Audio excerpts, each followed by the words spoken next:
রাত তখন প্রায় 10:30। গ্রামের ছেলেটি ইমন ছিল ইউটিউবার। ভয়ঙ্কর জায়গার ভিডিও বানিয়ে সে নিজের চ্যানেলে আপলোড করত। গ্রামের লোকজন তাকে বহুবার নিষেধ করেছিল বাঁশবনে না যেতে, কিন্তু ইমন রহস্য উদ্ঘাটনের নেশায় নেমে গেল সেই বনে, একাই, হাতে শুধু একটি ক্যামেরা। বাঁশবনে ঢোকার সাথে সাথেই অদ্ভুত একটা ঠান্ডা হাওয়া লাগল ইমনের গায়ে। বাতাসে বাঁশপাতার মৃদু শব্দ হলেও কোথাও যেন লুকিয়েছিল আরও কোনো ছায়া। ইমন ক্যামেরা অন করে ধীরে ধীরে এগোতে লাগল। ক্যামেরায় প্রথম অদ্ভুত দৃশ্য। হঠাৎ ক্যামেরার স্ক্রিনে একটা লাল রং ফুটে উঠল। ইমন থমকে দাঁড়াল। ক্যামেরায় লাল আলো ভেসে উঠছে, কিন্তু সামনে তাকালে সে কিছুই দেখতে পাচ্ছে না। সে ঘাবড়ে গিয়ে ক্যামেরা জুম করল। Crack, crack. হঠাৎ স্ক্রিনে দেখা গেল দূরে দাঁড়িয়ে আছে একটা লাল শাড়ি পরা নারী। তার চুল মুখ ঢেকে রেখেছে। ইমন দ্রুত স্ক্রিন থেকে চোখ তুলে সামনে তাকাল, কিন্তু সামনে কিছুই নেই। কিন্তু ক্যামেরায় নারীটা স্পষ্ট। ইমনের গলা শুকিয়ে গেল। তবুও সে এগোল, কারণ সত্যটা ধরতেই সে এসেছিল। মুখহীন নারীর আবির্ভাব।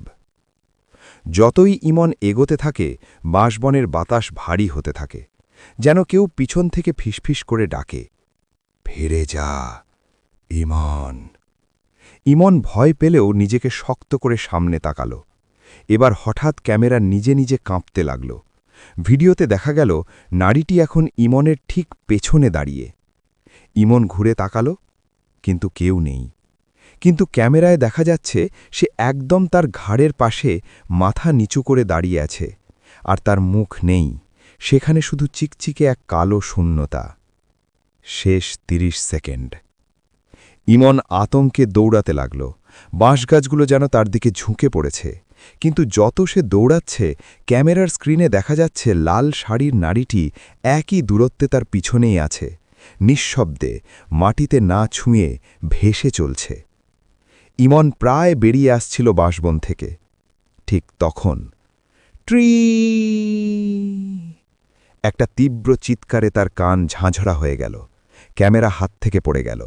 ভিডিওতে শেষ যে দৃশ্য ধরা পড়েছিল তা হল লাল শাড়ির নারীটি ক্যামেরার সামনে নেমে এসে ধীরে ধীরে মাথা তুলছে।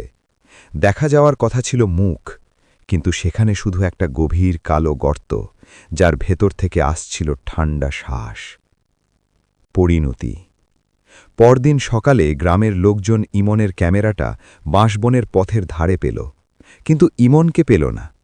ক্যামেরার ভিডিও দেখে সবাই শিউরে উঠল। তারপর থেকে রাত হলে কেউ আর বাঁশবনের কাছে যায় না। মাঝে মাঝে বাতাসে শোনা যায়, ফিরে যা, আর বাঁশপাতার ফাঁকে দেখা যায় লাল শাড়ি উড়ে যাচ্ছে।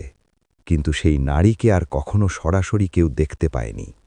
তবে ক্যামেরায় নাকি আজও ধরা পড়ে বাঁশবনের লাল ছায়া।